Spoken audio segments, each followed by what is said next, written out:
Elle est belle, mais aussi talentueuse. Elle a de la dérision, elle a de l'humour. C'est Monica Bellucci qui est avec nous sur le plateau Thé au Café. On la retrouvera dans un instant aussi en compagnie de sa réalisatrice, Danielle Thompson. C'est dans quelques instants dans Thé au Café.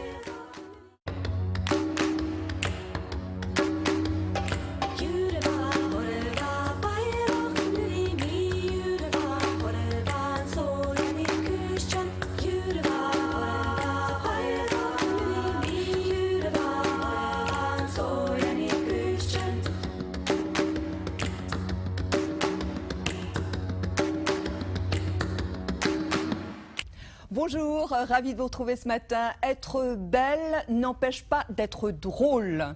C'est ce que je vous propose ce matin. Ce sera la devise de Thé au Café aujourd'hui, grâce à nos invités et notamment la première qui va arriver sur ce plateau que nous n'avons jamais rencontrée. C'est Monica Bellucci qui est avec nous. Nous rencontrerons aussi sa réalisatrice Danielle Thompson dans quelques instants. Monica, bonjour. Bonjour. Monica Bellucci, vous nous parlerez bien sûr de ce film qui fait l'actualité. Il sera sur les grands écrans au cinéma à partir du 10 avril et nous le verrons avec plaisir. Il s'agit des gens qui s'embrassent, c'est une comédie et il est vrai, je vous disais, c'est la première fois en fait que Monica montre sans doute, il me semble, en fait peut-être un aspect de sa personnalité qu'on ne connaissait pas au cinéma jusqu'à présent. Mais je suis sûre que dans la vie vous êtes marrante. Moi, je ne peux pas dire, mais c'est sûr que j'adore m'amuser et j'adore faire des dîners avec mes amis. Et vous avez de l'humour. Je suis italienne. Alors, on dit qu'en Italie, il y a ce sens de l'humour qui est un peu obligatoire, qu'on a pour survivre. Et cette manière de dire, demain, c'est notre jour et on verra. Du coup, cette lâcher-prise, cette distance qu'il faut avoir avec les choses, je crois que ça fait un peu partie de la culture italienne. Oui, de la dérision. Vous êtes né donc en Ombrie, dans la région d'Ombrie. C'est à l'est de la Toscane. Nous, en France, on connaît bien la Toscane. On connaît moins, en fait, votre région. Quel enfant vous étiez? Une enfant sage, une enfant... Non, un enfant assez sage. Et après, une adolescente turbulente, mais un enfant assez sage, même très très timide. Que faisaient vos parents? Alors, ma mère, en effet, là, je me travaillais, du coup, j'étais très gâtée parce que j'avais une maman toute pour moi.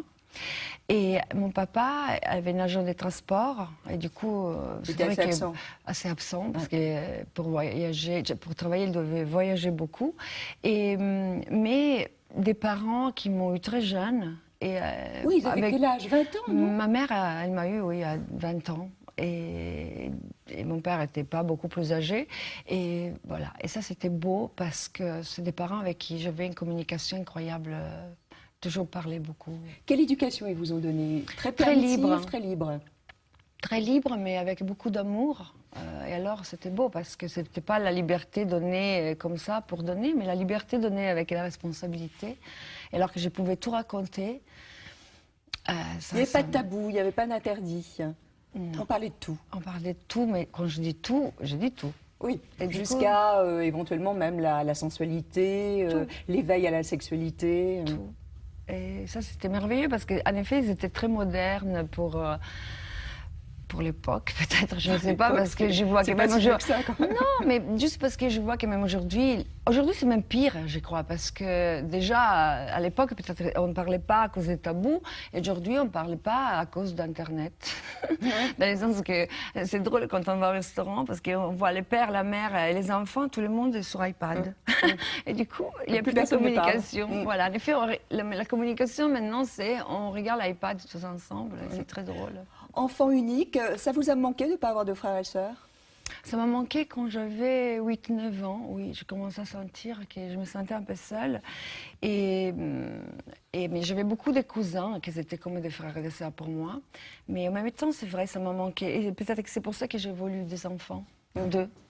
À quel moment précis vous vous rendez compte que vous séduisez, que vous plaisez? À l'adolescence? À l'adolescence, oui. Je suis passée de 13 à 14, de 12 et demi à 13 et demi, et j'ai vu que cet été-là, des choses étaient passées. Je suis arrivée à l'école et mes copains ne me regardaient pas pareil, et j'ai compris que...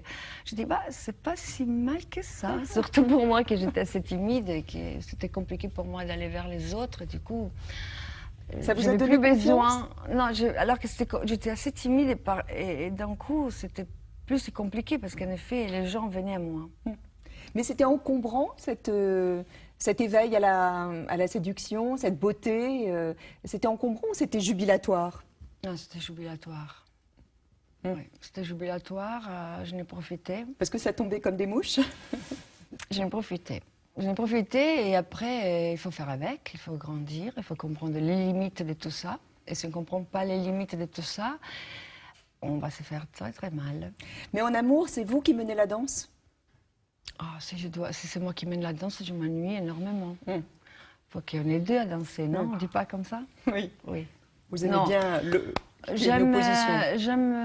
mais je crois que j'aime la difficulté, parce que je crois que c'est à travers la difficulté qu'on grandit, et à travers les personnes qui nous mettent en face de nos limites, c'est ces personnes-là qui nous font grandir. Je crois que c'est pour ça qu'en amour, plus on souffre et plus on aime.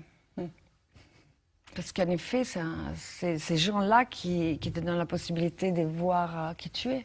Vous avez connu l'aliénation, la domination d'un homme? C'est un truc de psychologique ici. La domination d'un homme.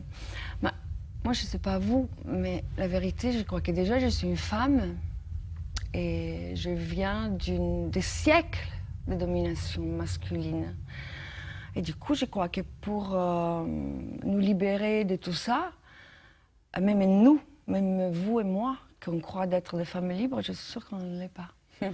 et je crois que pour apprendre à être libre dans la tête, il nous faudra encore beaucoup de temps. Et c'est un travail que les femmes doivent faire parce qu'il faut qu'on arrive à se libérer. Et la preuve qu'on n'est pas libéré, ça se voit dans tout ce qui se passe. On n'est pas pareil en rien. Dans le sens que les hommes gagnent plus que nous, en politique ils sont plus que nous, il y a plus de pilotes, plus de réalisatrices, plus de réalisateurs, plus de médecins. Et les femmes, ils payent même les prix d'être des mères. Parce que quand tu deviens mère, tu le fais presque avec la culpabilité. Tu dis, oh mon Dieu, je deviens mère, alors je ne peux plus travailler. Oh, comme ça va être horrible, tout ça. En effet, même notre féminité, notre maternité, la société fait si qu'on la vit avec la culpabilité. Et c'est horrible parce que du coup, il nous empêche même d'être des femmes parce qu'on ne nous protège pas de notre féminité, mais ils veulent qu'on devienne comme des hommes. Parce que d'être des femmes, ça devient une culpabilité. Du coup, je crois que même politiquement, il faudrait changer beaucoup de choses et que même les femmes qui sont au pouvoir ne sont pas capables de nous défendre à nous, femmes, nous-mêmes, parce que c'est des femmes qui sont obligées à penser comme les hommes. Vous pensez qu'elles singent les hommes? Mais c'est les hommes qui nous dominent en tout. Pourtant, vous, Monica Bellucci, à 19 ans, vous avez cherché à être tout de suite, très vite, indépendante. Vous avez été mannequin tout en faisant vos études. Donc c'était quelque chose de très fort en vous, devenir autonome, devenir indépendante. Oui. Et vous l'avez toujours été jusqu'à présent. Oui. C'est le prix à payer, ça? Non, je ne crois pas qu'il y ait un prix à payer. Je crois que c'est un chemin qu'on doit faire toutes ensemble. Parce que les hommes, ce n'est pas que c'est des gens qu'il faut combattre à la fin. Il faut qu'on leur apprend. Mais pour leur apprendre, c'est nous qu'on doit changer. Parce que je crois que les hommes sont merveilleux. Moi, je ne suis pas quelqu'un qui dit oh, les hommes sont horribles et les femmes sont merveilleux. C'est l'humanité qui doit changer et que nous, on doit juste leur apprendre à nous faire respecter. Mais ça vient de nous. Votre parcours, Monica Bellucci, un petit retour en arrière. Vous aimez voir des images d'archives? Non, oui. Oui, oh bah, ça tombe bien. C'est pas du tout. Il est raconté ce parcours par Philippe Aiguepers. Elle est super belle. Oh là là. Ah, Monica Bellucci, la plus belle chose qui nous soit arrivée d'Italie depuis la pasta et le tiramisu. Vaffanculo. Scusi, on la refait. Sa beauté désarmante fait tourner toutes les têtes et chavirer ses partenaires. La beauté de cette femme. Les marques se l'arrachent et les réalisateurs aussi. J'ai fait César parce qu'en fait, c'est Monica Bellucci qui fait Cléopâtre. Monica Bellucci ou l'itinéraire d'un top modèle qui a réussi à s'imposer au cinéma après 4 ans de mannequinat. Elle était trop intelligente pour être mannequin. Et je lui ai dit, tu devais faire du cinéma. Monica au cinéma, le premier à y penser, c'est Francis Ford Coppola qui lui offre une petite apparition dans Dracula. En France, c'est grâce à l'appartement qu'elle se fait connaître et qu'elle rencontre Vincent Cassel. Elle a vraiment quelque chose de spécial, quoi. Tellement spécial que ces deux-là vont se retrouver au ciné avant de se marier. Tu n'as encore rien vu. Si, après le pacte des loups, Irréversible. Ne touche pas. Un film très controversé pour ce couple uni à la ville comme à l'écran. C'est sûr qu'on a pris de l'inspiration, même de notre vie privée, mais on n'a rien vendu de nous-mêmes. Le remake américain de Garde à vue et la saga Matrix vont faire de Monica Bellucci une star internationale grâce à des rôles de femme fatale. C'est pas que mon but, c'est de faire une carrière américaine, c'est de faire des films intéressants. Le cinéma d'auteur, elle en a rêvé et Bertrand Blier l'a fait. C'est pas gagné, mon petit gars, c'est pas gagné. Non, mais vous avez réussi à faire comprendre aux cinéastes que vous n'étiez pas qu'une icône glamour. Osvaldo, non farebbe mai male a nessuno. Qu'importe votre vie de star, vous restez attaché à votre famille et vos racines. C'est un besoin pour moi de jouer en italien et d'être chez moi. C'est pourtant chez nous que vous revenez aujourd'hui dans une comédie sentimentale. En France, je suis en train de faire la carrière que j'aurais dû faire en Italie si en Italie il y avait le cinéma. Du coup, merci France. Merci la France. Quand vous regardez votre parcours résumé en 1 minute 30, de quoi vous êtes la plus fière? Ma fière, c'est mon... Disons que nous, on fait un travail de saltimbanque, on dit comme ça, non? Ouais. Et on n'est jamais arrivé, dans le sens que dans notre métier, il y a des hauts, des bas, des moments de succès, des moments d'insuccès. Tu fais des films qui cartonnent, tu fais des films qui ne marchent pas du tout, et il faut faire face à tout ça. Tout ce que je peux dire, alors qu'on parlait de la France, c'est vrai que c'est un pays où de temps en temps, je reviens tout le temps, et de temps en temps, il y a des offres qui arrivent pour moi, que je suis étrangère, mais en plus avec des univers qui sont complètement différents. Gaspard Noé, Alain Chabat, Alain Corneau, Blier, vraiment des univers où je me demande aussi pourquoi et comment ça arrive qu'ils font appel à moi. Et vous acceptez en plus, Monica, de vous transformer physiquement. On le sait, vous avez été blonde à un moment, vous avez les cheveux courts aussi. Ça, c'est le plaisir aussi de se transformer. Le corps, dites-vous, est un instrument. Moi, je dis que le corps, c'est un instrument et comme un objet.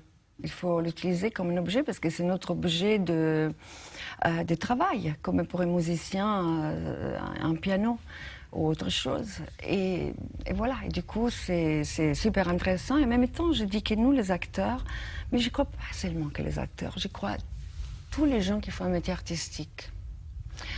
Et je crois qu'on utilise notre travail pour décompresser. C'est comme un travail personnel.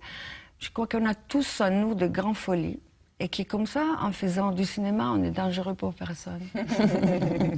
Parce que vous pourriez l'être sinon. Bah oui, comme tout le monde.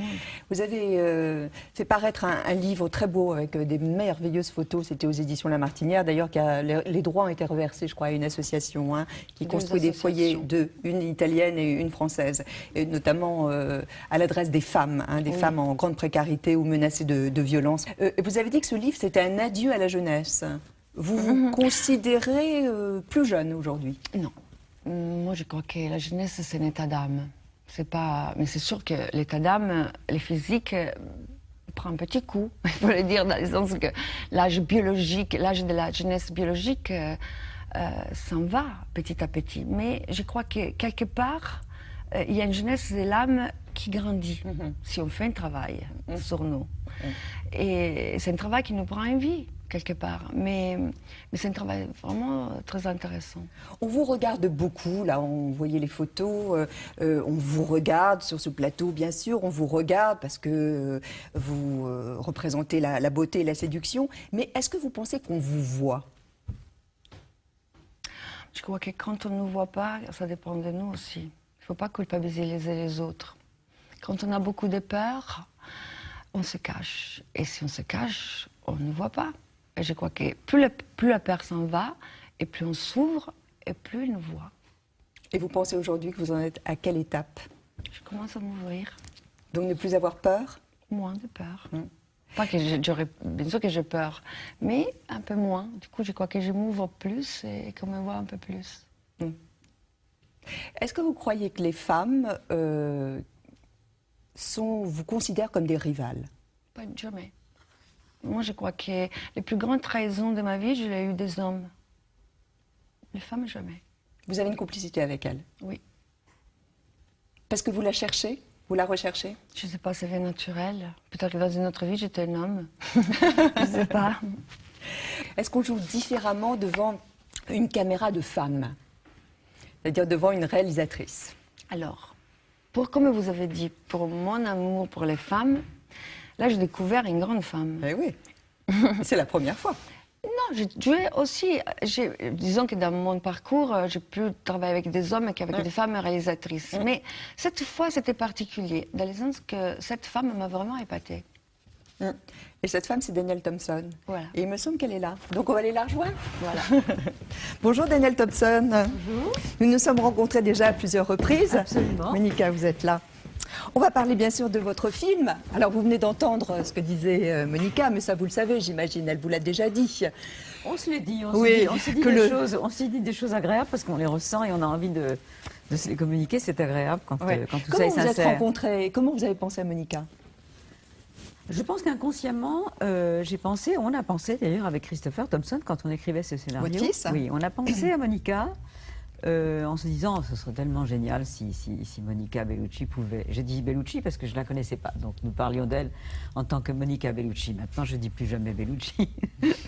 Mais voilà, ce personnage, est-ce que moi, je la connaissais en effet pas dans la vie, est-ce qu'elle aurait l'humour de jouer ça? Est-ce que justement, vous parliez d'âge tout à l'heure, est-ce que ça la gênerait pas de jouer le rôle d'une femme qui marie sa fille, d'une mère, d'une fille qui a 20 ans. Voilà, exactement. Et donc, je n'osais pas du tout me laisser aller à penser. Je me disais, il y a certainement des tas d'actrices italiennes.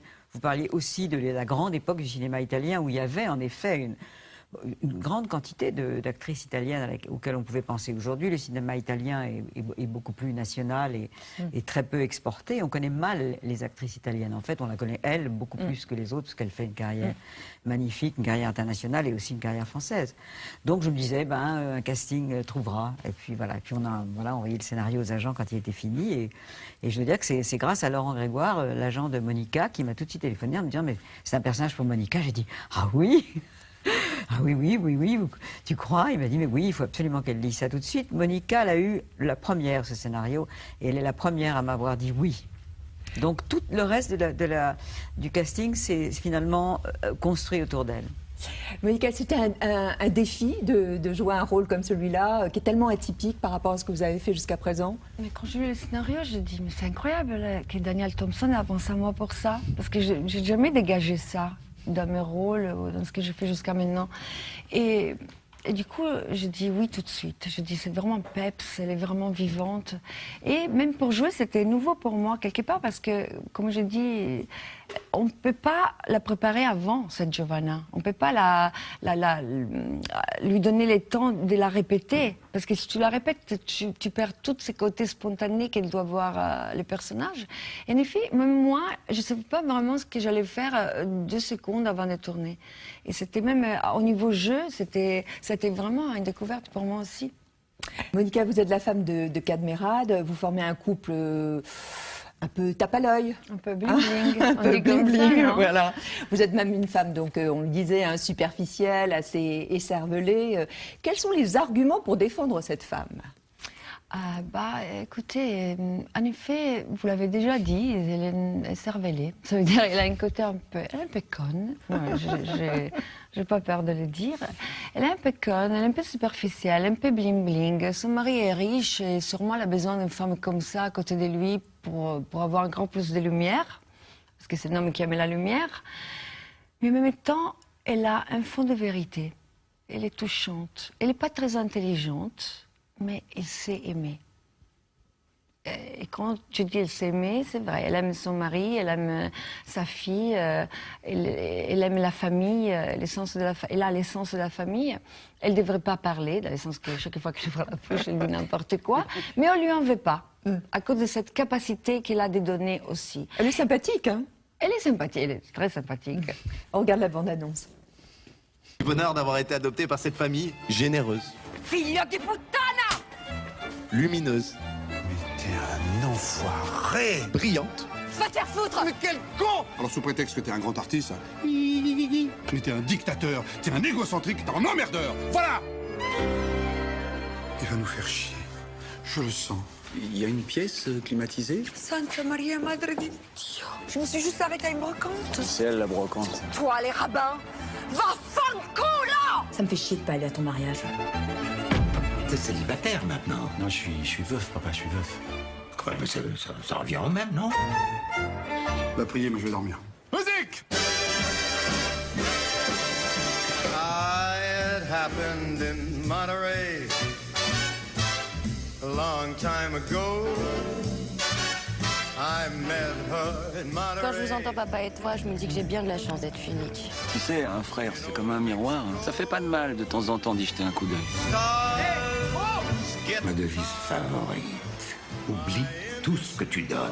Souviens-toi de tout ce que tu reçois. Vous êtes infirmière?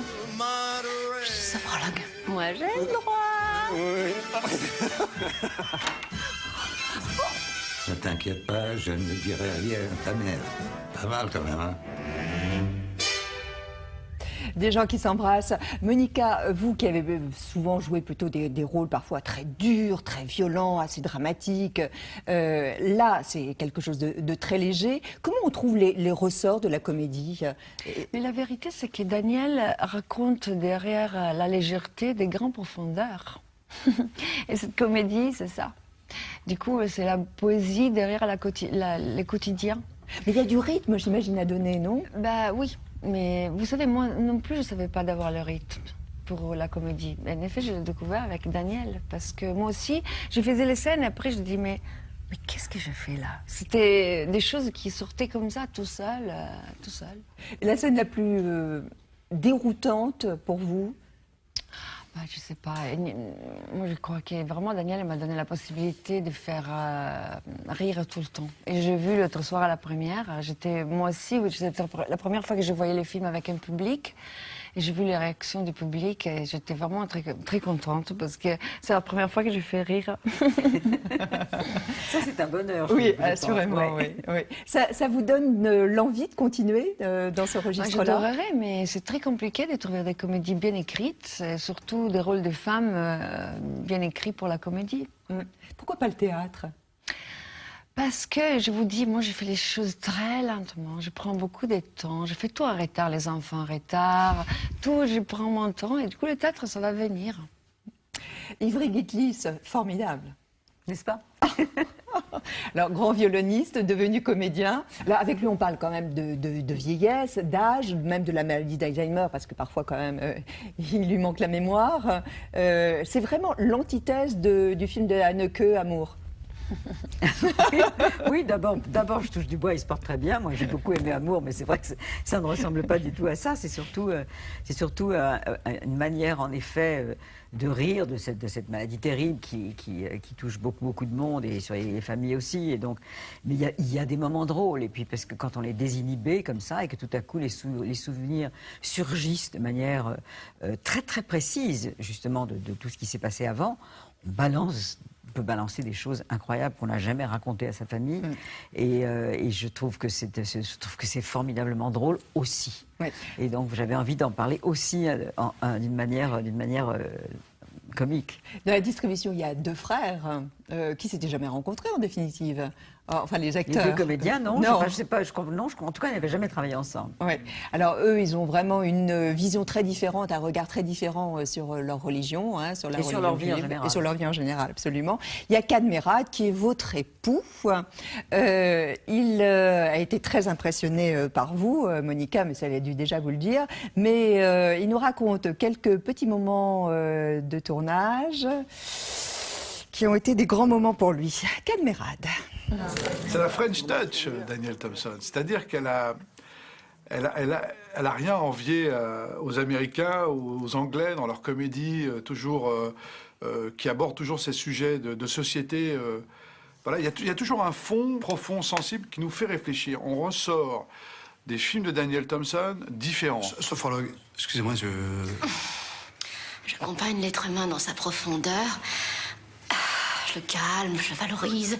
Alors, la petite chose peut-être qu'elle a en plus, c'est l'élégance la grâce, la subtilité avec laquelle elle filme ses personnages. Ce qui fait qu'on est au milieu d'une troupe de comédiens, on n'est pas tout seul, et en même temps, on a énormément de place dans ces films. C'est intéressant hein, d'avoir quelqu'un qui vous lâche pas, quoi, qui vous laisse pas. Il y a une grande liberté, mais en même temps, c'est une liberté qui est contrôlée, quoi. Action!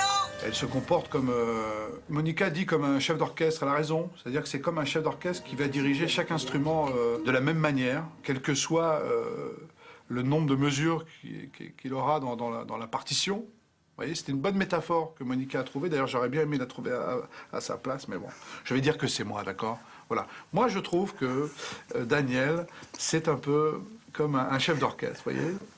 Je ne vous cache pas que quand Daniel m'a dit, voilà, tu seras marié à Monica Bellucci, je dois le dire, et pardonne-moi Monica, mais j'ai eu j'ai eu un frisson qui m'a traversé le corps, voilà. Parce que c'est vrai que pour moi, c'est une des femmes les plus belles du monde.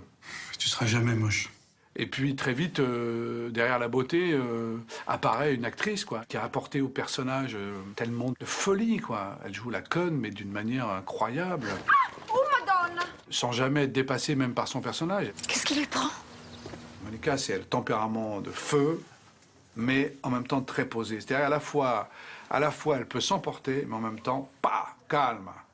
Je maîtrise. Tu partages mon deuil. Pas vraiment? Je la connaissais peu, vous savez. Je dis souvent ça, mais et Daniel et Monica ont des regards doux, des regards gentils. Quand elles posent le regard sur vous, c'est comme si un oiseau se posait sur votre épaule. It happened in Monterey, and now I did it my way. Thank you. Grazie mille. Bon, un acteur qui est vraiment rentré dans les rôles, s'appelle ça. C'est un poète, vous avez entendu ça? Mon Dieu, qu'est-ce qu'il a sorti, ce personnage de Cad? Il est très drôle, il est très tendre. Et voilà, ça fait partie aussi de ce que je demandais d'ailleurs à la fois à l'acteur et au personnage. Des gens qui s'embrassent, c'est le retour du baiser au cinéma. En ce moment, on voyait plutôt des scènes un peu hard, de sensualité, de sexualité. Vous, c'est vos limites. Hein. Le baiser, c'est la limite pour vous. Non? Je m'ennuie toujours un tout petit peu dans les scènes de sexe, pour ne pas dire un autre mot qui n'est pas joli. Parce que je trouve que c'est toujours un peu pareil, une fois au-dessus, une fois en dessous, enfin bon. Il n'y a pas de variante. Oui, parce que bon, ou alors il faut carrément y aller et voir un film porno, mais je trouve que c'est vrai, retrouver la sensualité des baisers de cinéma que moi je voyais au cinéma dans mon enfance, dans les films d'Hitchcock, où tout à coup, ces scènes merveilleuses où on voyait Deborah Kerr et Burt Lancaster rouler dans les vagues en s'embrassant, et la suggestion de ce qui va suivre mais qu'on ne voit pas est tellement plus belle que voilà, je préfère ça. Monica, vous qui avez joué notamment dans Irréversible, une scène d'une violence, un viol, enfin bon, vraiment une barbarie, vous recommenceriez? Ou c'est unique? On le fait une fois dans sa vie d'actrice? Je crois que je ne peux pas vous répondre. Ah oui? Non. Parce que, en effet, ça dépend tellement de ce que les réalisateurs avec qui je vais travailler, ce qu'ils dégagent, où j'ai envie d'y aller. Je ne sais pas. Et ce n'est pas parce que maintenant j'ai 2 enfants même, où je dis ok, maintenant je suis mère, du coup il faut que je rentre dans un certain style de choix qui est plus propre à une mère. Moi je suis une mère. Et je crois qu'à travers mes enfants, j'ai compris tellement des choses de moi que mes enfants m'ont vraiment beaucoup, beaucoup appris. Et quand je Mais ça vous met des limites, le fait d'être mère? Non, c'est pour ça. Quand je fais mon travail, je suis une panthère. Peut-être que, enfin même sûrement, vous allez partir c'est au mois de juin, je crois, en Bosnie, pour jouer avec Costa Rica. Voilà. Ouais. Alors là, c'est de nouveau... Il faut être une panthère, là. Absolument, une expérience, j'imagine, unique. Vous savez à peu près ce qui vous attend? C'est une histoire d'amour pendant la guerre et voilà. Et c'est Costa Rica qui joue le rôle principal, masculin. Voilà. Et il va réaliser le film aussi. Daniel, vous auriez aimé rencontrer Dustin Hoffman? Oui. Eh oui. Mais, oui. Mais vous l'avez raté. Mais il paraît, oui. Mais oui, samedi dernier, il était avec nous. Ah, voilà. Mais en fait, je l'ai rencontré il y a longtemps aux États-Unis. Vous aimeriez le faire jouer? Oh, j'adorerais, je le trouve absolument merveilleux, ça, je dois dire que j'adorerais. Et d'ailleurs, ce jour-là, je me souviens très bien, il m'avait dit « I'm looking for a job ». Je cherche un boulot. Ce que disent souvent les acteurs américains qui sont très, très francs par rapport à tout ça. Et c'est vrai que les acteurs, les grands, les petits, les moyens, eh bien, ce sont des gens comme tout le monde, ils cherchent du travail. C'est peut-être pourquoi il est devenu réalisateur aujourd'hui, d'ailleurs. Il attendait un rôle de votre part. Son film est très joli, j'ai vu son film. Quartet. Daniel, vous connaissez l'exercice du dos à dos. Donc, je vais demander à Monica, qui ne le connaît pas, que nous allions ensemble au dos à dos. Vous êtes d'accord? On y va.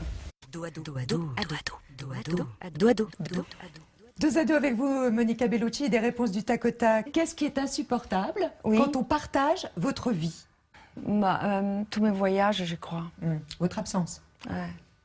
Vous êtes italienne, vous vivez au Brésil avec un Français. Dans quelle langue rêvez-vous? Ça dépend. Je peux rêver un français, italien, anglais. Ça m'arrive, vraiment, ça dépend où je suis. Et surtout la langue que j'ai parlé la journée même. Et quelle est la langue de l'amour? Les langues de l'amour, c'est les français. Le cliché sur les actrices, le poncif, le stéréotype, qui est vrai? On est des petites filles. Quand est-ce que vous vous trouvez moche? Quand je suis moche à l'intérieur. Vous apprenez que l'homme que vous aimez vous trompe. Vous avez envie de le quitter, de le tuer ou de vous venger? Je me demande si la raison. Au cinéma, est-ce que vous avez déjà embrassé un partenaire qui avait une haleine douteuse? Non, parce que je m'occupe de ça avant. Je lui donne un chewing-gum. Maligne. Le défaut rédhibitoire chez un homme? La radinerie. Et chez une femme? La même. Je n'aime pas les gens radins. Est-ce que vous avez déjà été attiré physiquement par une femme? Oui. Qu'est-ce que vous feriez si vous étiez un homme le temps d'une journée? Je ne voudrais pas être un homme. Si vos filles vous demandaient une définition de l'amour, qu'est-ce que vous leur répondriez? Tout. L'amour, c'est tout. Et quelle est la qualité, Monica, qui vous manque?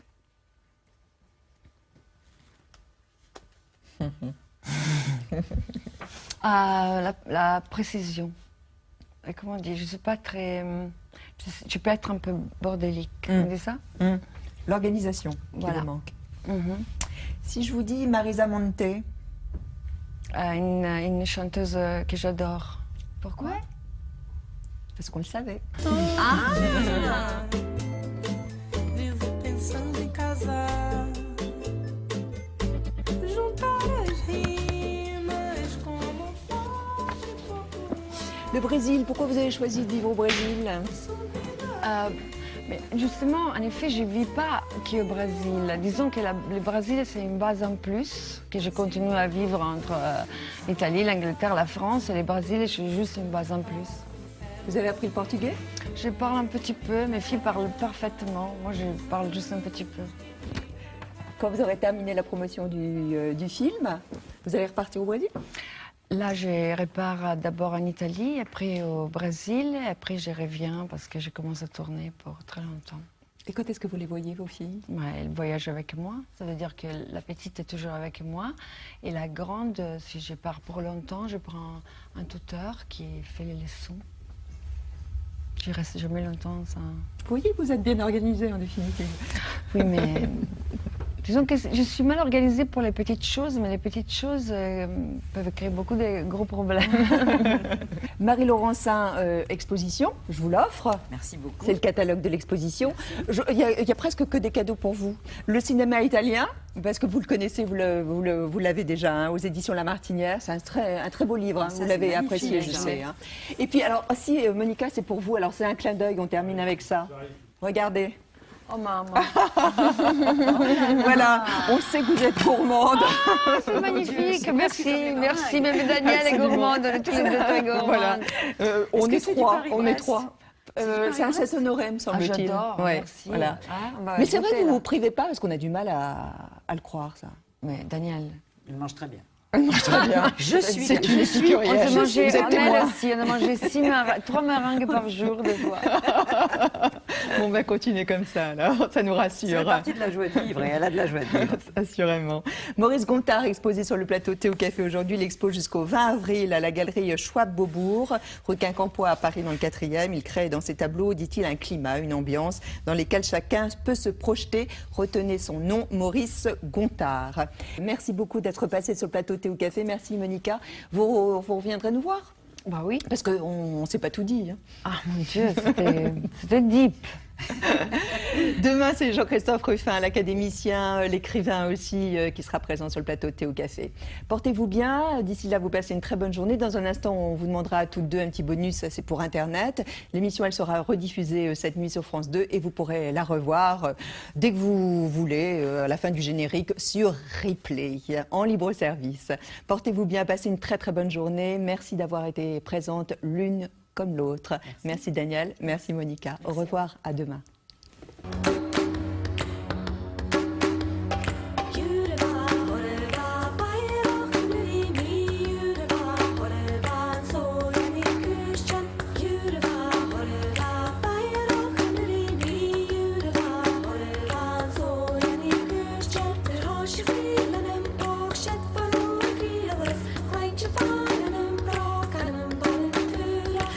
She